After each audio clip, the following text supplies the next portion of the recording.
வணக்கம். மீண்டும் இந்த ஆலயம் நிகழ்ச்சியில் உங்கள் அனைவரையும் சந்திப்பதில் மிக்க மகிழ்ச்சி. எல்லா நாளும் நல்ல நாளே என்ற நம்பிக்கையோடு வாழும் வரைக்கும் வாழ்க்கை இனிக்கும். எல்லா நாளும் நல்ல நாளாக அமைய இறைவனை தொழுவதும் ஆலயம் வலம் வருதல் வேண்டும் என்று நம் முன்னோர்கள் சொல்லியிருக்கிறார்கள். இந்த நல்ல சிந்தனையோடு இன்றைய ஆலயம் நிகழ்ச்சிக்கு செல்வோம்.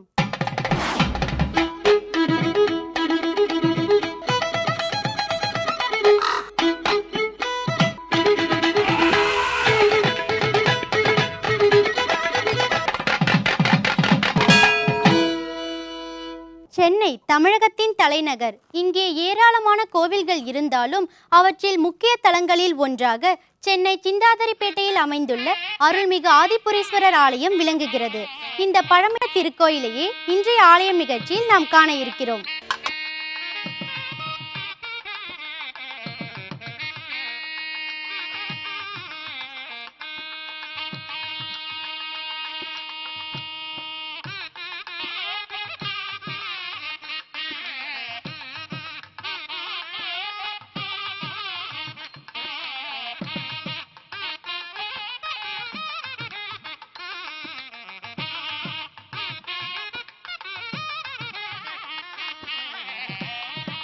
சென்னை மாநகரில் உள்ள பல ஊர்களில் ஒன்றே சிந்தாதிரிப்பேட்டை. முற்காலத்தில் சின்ன தரிப்பேட்டை என்றே இவ்வூர் வழங்கப்பட்டிருக்கிறது. இப்பகுதி கிழக்கிந்திய கம்பெனியரால் உருவாக்கப்பட்டிருக்கிறது. கோவிலில்லா ஊரில் குடியிருக்க வேண்டாம் என்பதற்கு ஏற்ப இந்த சென்னை சிந்தாதிரிப்பேட்டையில் உள்ளது அருள்மிகு ஆதிபுரீஸ்வரர் திருக்கோயில்.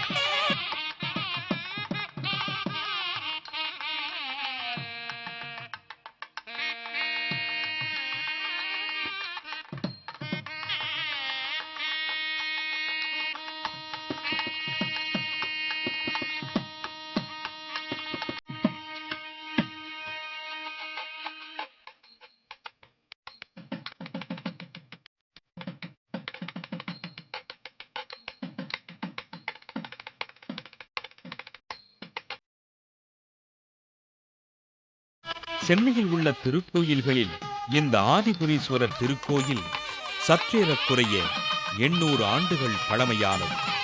மீண்டும் இத்திருக்கோயில் கிபி 1734 ஆண்டு புதுப்பித்து கட்டப்பட்டுள்ளன. அப்போதைய சென்னை மாகாணத்தின் கவர்னரான சர் ஆர்ச் கேம்பல் இத்திருக்கோயிலை புதுப்பிக்கவும் பராமரிக்கவும் கட்டளையிட்ட பட்டயங்கள் இன்று இக்கோயிலின் பழமைக்கு சான்றாக உள்ளன. ஆதியப்ப நாயக்கரின் பரம்பரையினரே இத்திருக்கோயிலின் நிர்வாகத்தை கவனித்து வர வேண்டும் என்றொரு அரசாணையும் உள்ளது.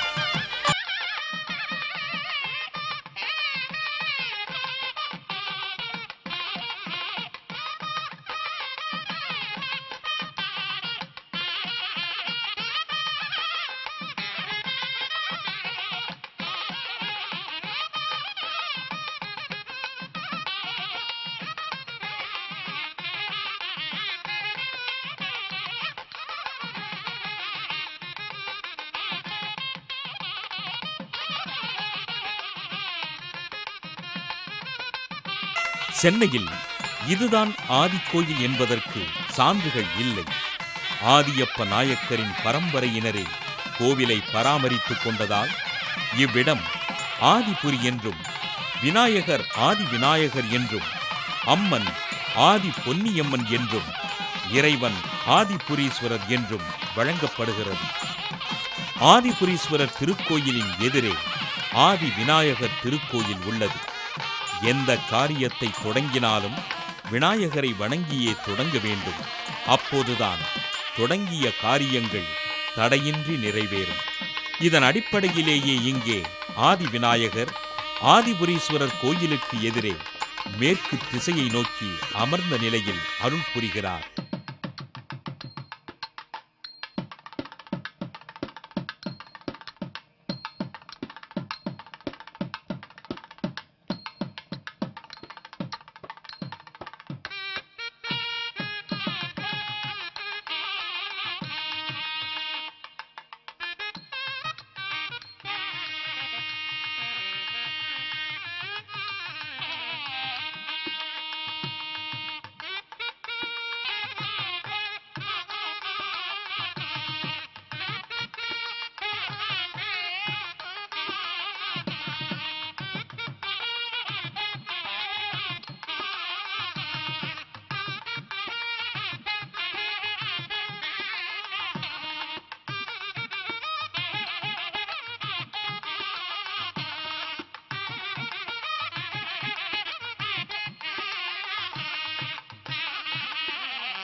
சற்றே குறைய 800 ஆண்டுகள் பழமையான இத்திருக்கோயிலுக்கு அப்போதைய சென்னை கவர்னர் நிலங்கள் கொடுத்து உதவியதற்கு பட்டய சான்றுகள் இருக்கின்றன.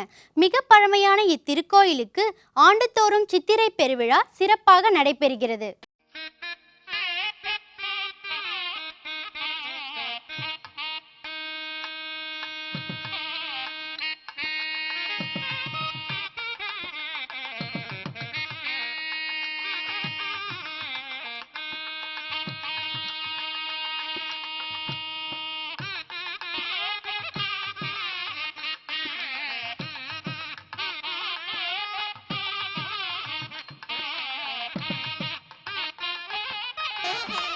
அருள்மிகு ஆதிபுரீஸ்வரர் திருக்கோயில் கிழக்கு திசையை நோக்கி அமைந்துள்ளது.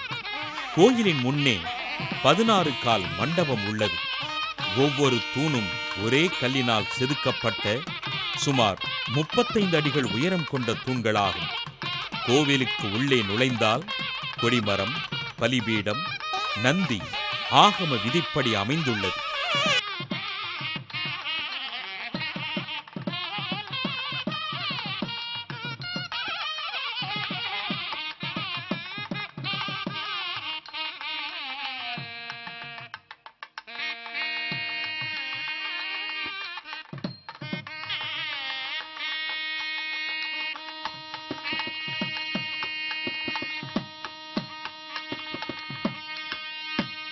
இந்த ஆதிபுரீஸ்வரர் திருக்கோயிலில் இருக்கும் தட்சிணாமூர்த்தி தனி சிறப்பம்சமாகும். தவக்கோலத்தில் தெற்கே பார்த்து வீற்றிருக்கும் தட்சிணாமூர்த்தி சன்னதியில் அவருக்கு வலப்புறத்தில் சிவலிங்கம் ஒன்று உள்ளது. தனி கோபுரத்துடன் இங்கே தட்சிணாமூர்த்தி சன்னதி விளங்குவது இக்கோயிலின் சிறப்பம்சமாகும்.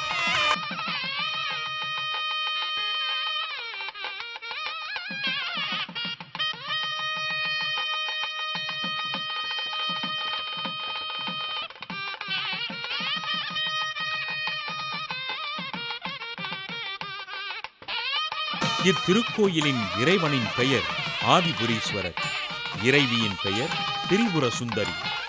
இத்திருக்கோயிலின் தலமரம் கடம்ப மரமாகும்.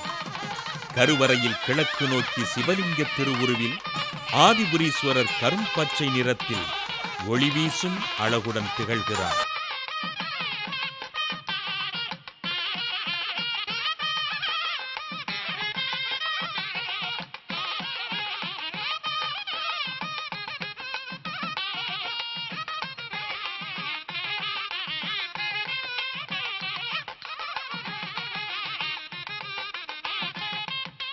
தர்மமிகு சென்னை என்று ராமலிங்க அடிகளால் போற்றப்பெற்ற இந்த சென்னை மாநகரத்திலே அமைந்துள்ள மிக பழமையான கோயில்களில் ஒன்று அருள்மிகு திரிபுர சுந்தரி சமேத அருள்மிகு ஆதிபுரீஸ்வரர் திருக்கோயில். கல்வியை தரக்கூடிய தட்சிணாமூர்த்தியினுடைய சந்நிதி இக்கோவிலில் தனியே அமைந்துள்ளது.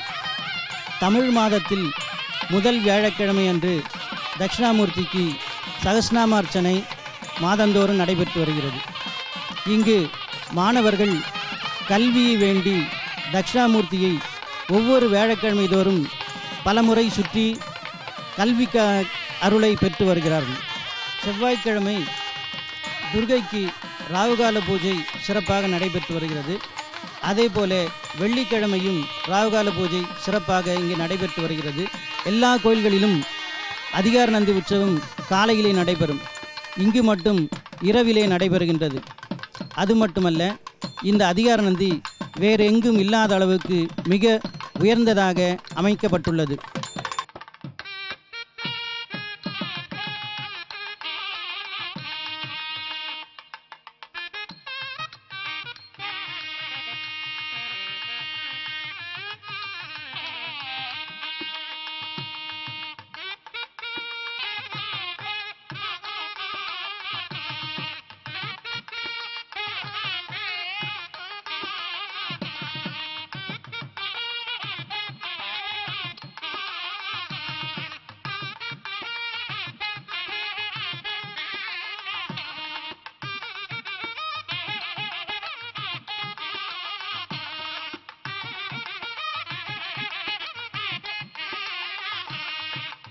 தெற்கு நோக்கியுள்ள அருள்மிகு திரிபுர சுந்தரி நின்ற திருக்கோலத்தில் தம்மை நாடி வரும் அன்பர்களுக்கு அருள் பாலித்து வருகிறாள்.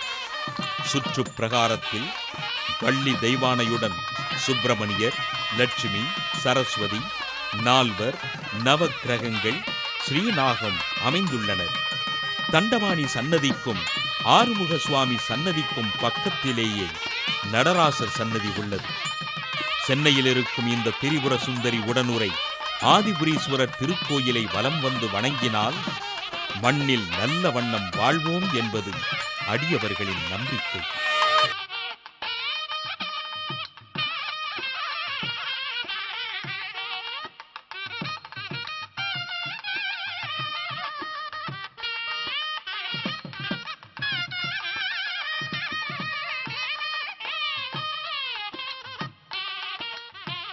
வாக்கிற்கு அருணகிரிநாதர் என்பது ஆன்றோர் வாக்கு.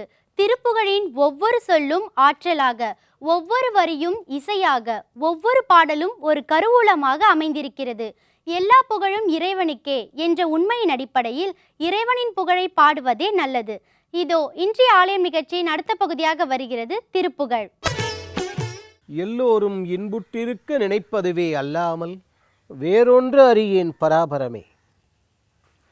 அருணகிரிநாதர் ஒவ்வொரு திருத்தலத்திலும் எழுந்தருளியிருக்கக்கூடிய முருகப்பெருமானை நோக்கி எவ்வாறெல்லாம் வர்ணித்தார், எவ்வாறெல்லாம் வேண்டினார், அவைகள் மூலமாக நமக்கு என்னவெல்லாம் பாடங்கள் கிடைத்தன என்று பார்த்தோம். இன்று நாம் பார்க்கக்கூடியது இந்த திருத்தலம்தான் என்று குறிப்பிட்டு சொல்ல வேண்டாம். பொதுப்பாடல்கள் எனும் தலைப்பின் கீழே வருகின்றன. இப்பாடலை நாம் எந்த திருத்தலத்திற்கு சென்றாலும் சரி, அங்கு எழுந்தருள் இருக்கக்கூடிய முருகப்பெருமானை நோக்கி பாடி நாம் வணங்கலாம். இன்று நாம் பார்க்கக்கூடிய பாடல் வழிபாட்டு முறைகளை பற்றி அழகு சொல்லிக்கொண்டே போகலாம். அவ்வளவு அழகாகவும் விரிவாகவும் சொல்லிவிட்டு அருணகிரிநாதர் தன் வழக்கப்படி அவற்றில் ஒரு புள்ளி வைத்திருக்கிறார். என்ன நிகழ்வு, பாடலின் விளக்கம் என்ன என்பதை பாடலை பார்த்துவிட்டு பிறகு பார்ப்போம். ஆராதனராடம் பரத்தும் ஆராத சபாலம்பனத்தும் ஆவாகன மாமந்திரத்தும் அடலாலும் ஆரார்த சமாமண்டபத்தும் வேதாகமம் ஓதும் தலத்தும் ஆமாரிதாமிந்தனத்தும் மருளாதே நீராளக நீர் மஞ்சனத்த நீள் தாரக வேதண்டமத்த நீனானர வேரின்றி நிற்க நியமாக நீவாவினு நீ இங்கழைத்து பாராவரவானந்த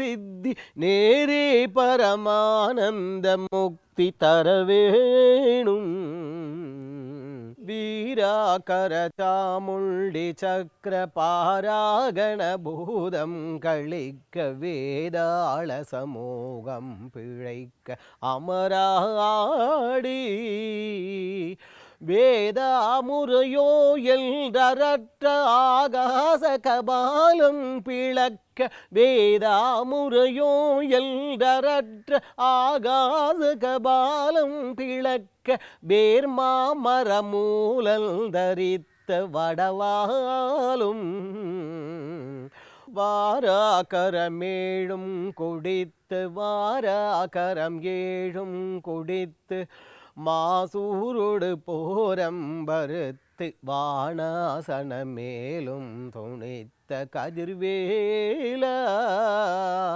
வாணாடரசாளும் படிக்கு வாபாயன வாவில் அழைத்து வானோர் பரிதாபம் தவிர்த்த பெருமாளே.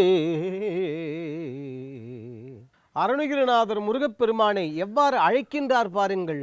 ஈடு இணை இல்லாத, ஈடு இணை சொல்ல முடியாத வீரனை என்று அழைத்து சாமுண்டி என்று அம்பிகையினுடைய அந்த வைபவத்தை சொல்லி, அங்கே சாமுண்டி என்றால் நான் நினைவில் வைத்து கொள்ள வேண்டியது மகிஷன் என்று சொல்லக்கூடிய அறியாமையை மாய்த்தவள் சாமுண்டி.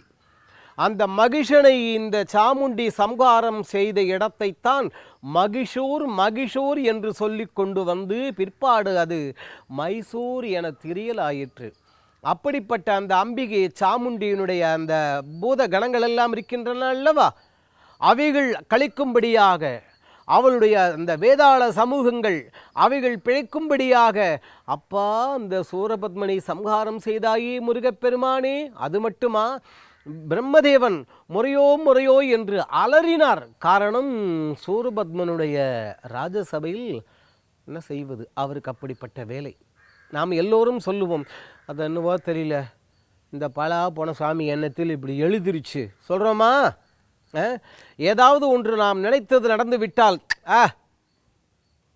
எப்படி அது நினைக்கிறது நடக்கலை, என்ன சார் பண்ணுறது, என்னத்தை செய்கிறது, எழுதியிருக்கு தலையில் எழுத்து விதி, மாறி பேசுகின்றோம் அல்லவா. இவ்வாறு நம் தலையில் எழுதுவது பிரம்மதேவன் என்று அவரை நாம் ஏசிக்கொண்டிருக்கின்றோமே, அவர் முறையோ என்று அலறினாராம். எப்பொழுது, ஏன், அந்த சூரபத்மனுடைய ராஜசபையில் அவருக்கு ஒரு வேலை. என்ன வேலை என்றால் வேறு எதுவும் அல்ல, பஞ்சாங்கம் பார்த்து சொல்வது. உடனே நமக்கு ஒரு அலட்சியம், பஞ்சாங்கம், முன்னோர்கள் முட்டாளர்கள் அல்ல, இன்றும் நாளையும் ஆங்கிலேயர்கள் எல்லாம் உள்பட வந்து நமது இந்த தேசத்தினுடைய இப்படிப்பட்ட தகவல்களை நினைத்து வியக்கின்றார்கள் என்றால் அதுதான். யோகம், திதி, கரணம், வாரம், நட்சத்திரம் என்று சொல்லக்கூடிய 5 அங்கங்களையும் 5 பகுதிகளையும் சொல்வதால் அது பஞ்சாங்கம் என்பது பெயர். பிரம்மதேவருக்கு சூரபத்மனுடைய ராஜசபையில் பஞ்சாங்கம் சொல்ல வேண்டிய வேலை. அவர் முறையோ என்று அலறுகின்றார். அப்படிப்பட்ட அந்த சூரபத்மனை சம்ஹாரம் செய்தாய். இதில் வாணாசனம் என்ற ஒரு வார்த்தை வருகின்றது இப்பாடல். இதை பாண ஆசனம் என்று ஒரு பொருள். பாணம்னா அம்பு, நமக்கே தெரியும். ஆசனம் என்றால் அந்த அம்புகளை வைக்கக்கூடிய அம்பரா துணி, அம்புக்கூடி என்று சொல்கின்றோமே, அவைகளையும் நீ அவனிடமிருந்து பிரித்து அழித்தாய் என்பது பொருள். ஆனால் இதை விட இதில் வேறு ஒரு அற்புதமான பொருள் அடங்கியிருக்கிறது. வாணாசனம் என்றால் வாழ் நாள் சனம் என்று பிரிக்க வேண்டும். அந்த சூரபத்மன் 108 யுகங்கள் வாழும்படியாக வரம் பெற்றவன். அவன் வாழ்நாளை முடித்தார். அவனுடைய அந்த வீரம், செல்வ வசதி இவைகளால் அகம்பாவமும் கர்வ வசப்பட்டும் அலைந்த அவனுடைய மற்ற சனங்களையும் முடித்தார் என்பதற்காகத்தான் வாணாசனம் என்று அருணகிரிநாதர் அங்கே போட்டார். அப்படிப்பட்ட அந்த முருகப்பெருமான் இங்கே அவர் சொல்லும் பொழுது என்ன அழகாக சொல்லுகின்றார் பாருங்கள். முருகப்பெருமானே, அப்படிப்பட்ட அந்த பிரம்மதேவருக்கு நீ அருள் செய்தாயே, அவருடைய துயரத்தை தீர்த்தாயே, எங்கள் நெற்றியிலெல்லாம் எங்கள் தலையிலெல்லாம் எழுதும் அவருடைய துயரத்தை தீர்த்தவன் நீ. சாமுண்டி என்று சொல்லக்கூடிய அந்த அம்பிகையினுடைய பூத கணங்களும் வேதாள கணங்களும் மகிழ்ச்சியாக இருக்கு அருள் செய்தவன் நீ, வீரம் நிறைந்தவன் நீ. அப்படிப்பட்ட நீ என்னுடைய துயரத்தை தீர்த்து எனக்கு அருள் செய்ய வேண்டாமா என்று வேண்டுகின்றார். அந்த ஆறுமுகப் பெருமான் நம் அனைவருடைய இல்லங்களிலும் உள்ளங்களிலும் எழுந்தருள் இருந்து எல்லா விதமான துயரங்களையும் தீர்த்து மங்களங்களை வழங்கட்டும். என்ன நேர்களே, இன்றைய ஆலயம் நிகழ்ச்சி உங்களை சந்தோஷப்படுத்தியிருக்கும், பரவசப்படுத்தியிருக்கும் மற்றும் புதிய செய்திகளை உங்கள் முன் வைத்திருக்கும் என்று நம்புகிறோம். இந்நிகழ்ச்சி குறித்த உங்கள் கருத்துக்களை எங்களுக்கு தெரியப்படுத்துங்கள். மீண்டும் வேறொரு ஆலயம் நிகழ்ச்சியில் உங்களை சந்திக்கும் வரை உங்களிடமிருந்து விடை பெறுவது சரண்யா. நன்றி, வணக்கம்.